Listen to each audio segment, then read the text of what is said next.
came out of this tiny little town, and there's a million musicians, and I think you made this, said this, had this metaphor when it came to acting and stuff. There's a million musicians, and maybe a few of those learn how to play, and maybe a few of those play with a few local guys, maybe a few of those make a demo, maybe a few of those actually get to make a record, maybe a few of those sell a few records. But if you keep dragging it down, you know your chances are really, really, really, really, really small.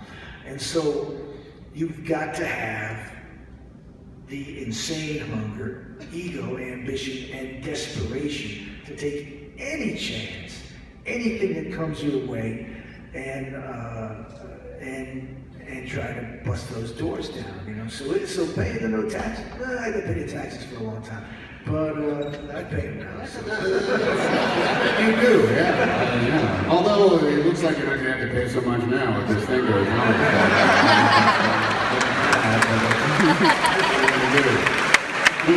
Listen, I think everybody here would like to invest, you know, an hour each on Darkness Anga, the town. She sits on the porch of her daddy's house, and all her dreams are torn. And also, the river.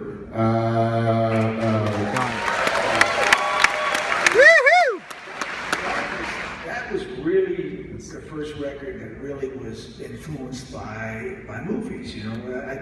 Darkness on the Edge of Town. It is the most, I think, evocative image that comes out of your poetry, Bruce, is that no matter where we live, there is this dark cloud out there just beyond the city limits. It's a nice thought. But it was, you know, it was a classic noir title, and I kind of run through a lot of my rock influences. At that point, I was deep into the Animals and the working class blues, and but I was also beginning through my one of my great mentors, who was Mr. Landau, Mr. John Landau, who was a film critic.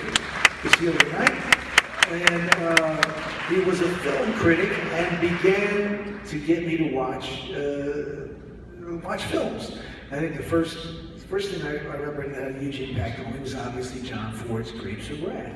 There was something, the humanism in it was something that touched me deeply, deeply, deeply. And I said, yeah, I want some of that in my music. And then comes Promised Land, Racing in the Street. I wanted the same humanism that he got in his films. And then I got hooked into the noir writers, you know, James M. Cain, and then that sort of hooked me into Postman, Boys Rich Twice, and Double Indemnity, all the great noir films.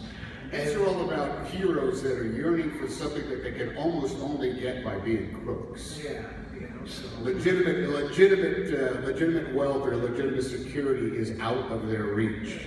As you say in your book, it's kind of like a biblical record that you have to divest all that is unnecessary in your life in order to survive. And sometimes that's decency.